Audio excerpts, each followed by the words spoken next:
জুলাই অভ্যুত্থানের আন্দোলন যখন তুঙ্গে, হঠাৎই মিরপুর 10 নম্বর মেট্রো রেল স্টেশনে ঘটে অগ্নিকাণ্ডের ঘটনা। জানিয়ে চলে পাল্টাপাল্টি দোষারোপ। এক পর্যায়ে এ ঘটনাকে ভিন্ন দিকে প্রবাহিত করার চেষ্টা চালান তখনকার ডিবি প্রধান হারুনুর রশিদ। এমনকি ছাত্রদলের 4 নেতাকে আটক ও নির্যাতনের পর স্বীকারোক্তিমূলক জবানবন্দি নেওয়ার অপচেষ্টা চালায় ডিবি হারুনের টিম। কিন্তু তা সম্ভব হয়নি ওই 4 নেতার দৃঢ় ভূমিকার কারণে। ডিবি প্রধান হারুনের নির্দেশে ডিবির একটি টিম ছাত্রদলের 4 জনকে মিরপুর থেকে আটক করে। এছাড়া আন্দোলনে নাশকতার অভিযোগে বিএনপির বেশ কয়েকজন সিনিয়র নেতাকর্মীকেও আটক করে পুলিশ ও ডিবি।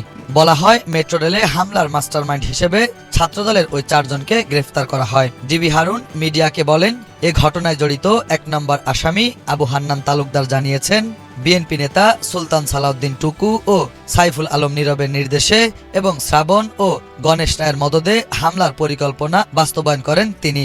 তার সাথে জড়িত ছিলেন 4-5 জনের একটি দল। তারা অন্য ছাত্রদের উস্কে দিয়ে মেট্রো রেলের বিভিন্ন স্টেশনে পরিকল্পিতভাবে হামলা চালায়। যে ঘটনাটা ছিল পুরোটাই ডিবি হারুনের সাজানো নাটক, এমনটাই জানান ছাত্রদলের 3 নেতা হান্নান, মিশুক, বিজয়। ডিবি অফিসে তাদের উপর অমানবিক নির্যাতন চালানোর কথাও তুলে ধরেন। ছাত্রদল নেতা মিশুক নির্মম নির্যাতনের কথা কখনো ভুলতে পারবেন না।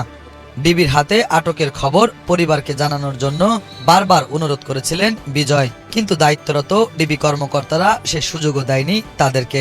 এমনটাই জানান নির্যাতনের শিকার বজলুর রহমান বিজয়। পুলিশের এমন ভূমিকা আর কখনোই দেখতে চান না এই ছাত্রনেতারা।